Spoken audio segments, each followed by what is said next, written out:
Hi hello, कैसे हैं आप सब दोस्तों। एक बार मैं फिर से आ चुका हूँ एक और लव की कहानी लेकर, जो कि आज की हमारी कहानी है। बहुत ही ज़्यादा कहानी में मज़ा आने वाला है, तो प्लीज़ चैनल को सब्सक्राइब करें और कहानी अगर पसंद आए तो प्लीज़ कहानी को लाइक करें और कमेंट्स करें, ताकि हम आपको इससे अच्छी कहानी आपको सुना सकें। तो चलिए फटाफट चलते हैं हम अपनी कहानी की ओर और जानते हैं क्या है कहानी। एक चूड़ियाँ बेचने वाली को मुझसे प्यार हो गया। उसकी क्या कमाल मोहब्बत थी। वो जहाँ भी जाती वहाँ की मशहूर चीज़ें मेरे लिए तोहफे में ले आती। वो मेरी खातिर मेरे शहर में 4 साल तक रही। रोज़ाना मेरी मिन्नतें करती और रोती रहती थी। कहती होती थी कि मेरे नाल शादी कर ले। मेरे लगातार इनकार पर वो वापस अपने आबाई गांव झांग चली गई। कुछ अरसे बाद मैं अपने दोस्तों के साथ बाहू सुल्तान के मज़ार पर गया। मैं उधर मज़ार के बाहर खड़ा था कि पीछे से किसी ने मेरा बाजू पकड़ा। देखा तो वही चूड़ियाँ बेचने वाली थी। खुशी के मारे वो कहने लगी कि आकिब, मेरी दुआ रंग ले आई, तेरा दीदार हो गया, शादी ईद हो गई। मैं जब भी दरबार पर आती थी आकिब तुझे मांगती थी। अब तेरे लिए बैठी हूँ, शादी नहीं की। फिर उसकी आंखों में आंसू आ गए।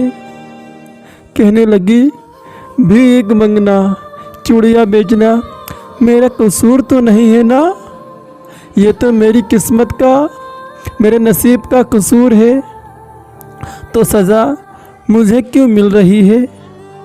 वो सबके सामने मेरे गले लग के रोने लगी। कहने लगी कि एक दफ़ा मेरे साथ मेरे घर चलो। मेरे पाँव पकड़ लिए। सब लोग देख रहे थे। मेरी बहुत बेइज्जती हुई। लोगों का मजमा लग गया। दोस्त ने बोला कि चलो एक दफ़े हो आते हैं। मैंने हाँ कर दी तो वो भागकर गाड़ी में बैठ गई। उसका घर 50 किलोमीटर दूर था। सारे रास्ते वो बहुत खुश थी। हम उसके गांव पहुंच गए। वहाँ सब घर के कच्चे थे, लेकिन सफाई पक्के घरों से भी ज़्यादा थी। सब लोग मुझे अजीब नज़रों से देख रहे थे। हम उनके घर पहुँचे तो उसकी सब सहेलियाँ जमा हो गईं। फिर उसने हमारे लिए क्या मज़े का खाना बनाया। उसके घर वालों ने मुझे बताया कि ये लड़की तो सारा वक्त तुम्हारे नाम की कसमें खाती रहती है। और फिर जब हम वापस आने लगे तो उसकी आँखों से आंसू नहीं रुक रहे थे। मेरे हाथ चूमकर कहने लगी कि तेरा कसूर नहीं है, मेरी किस्मत का कसूर है जो मैं चूड़ियाँ बेचने वाली के घर में पैदा हुई। बड़ी मुश्किल से हम सब ने उसे चुप कराया और फिर हम वापसी के लिए निकल आए। मैं कार के शीशे में से देख रहा था कि वो तब तक देखती रही जब तक हमारी गाड़ी उसकी नज़रों से दूर नहीं हुई। वो हमारी आखिरी मुलाकात थी। फिर एक दिन मेरा उससे मिलने को दिल किया तो मैं उसके गांव चला गया। उसके घर वालों ने बताया कि तुम्हारे जाने के बाद वो बहुत बीमार रहने लगी थी। खाना पीना हंसना सब छोड़ गई थी और एक दिन उसकी मौत हो गई। मुझे उससे मोहब्बत तो नहीं थी, पर मैं आज भी उससे रोज़ याद करता हूँ और हर साल ईद के दिन उसकी कब्र पर जाता हूँ। तेरे बात नज़र नहीं आती मुझे मंजिल, किसी और का होना मेरे बस की तो बात तो नहीं।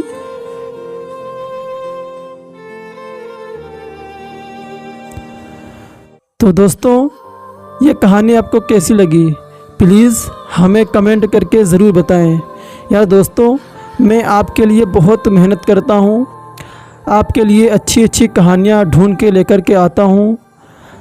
लव की कहानियाँ लेकर के आता हूँ, जिसमें आपको बहुत ही ज़्यादा सीखने को मिलता है। तो दोस्तों प्लीज़ वीडियो को लाइक करें और चैनल को सब्सक्राइब करें, ताकि हम आपके सामने और भी अच्छी अच्छी इश्क की कहानी पेश कर सकें। तो अगली वीडियो के लिए मैं आपसे चाहता हूँ इजाज़त। Bye bye.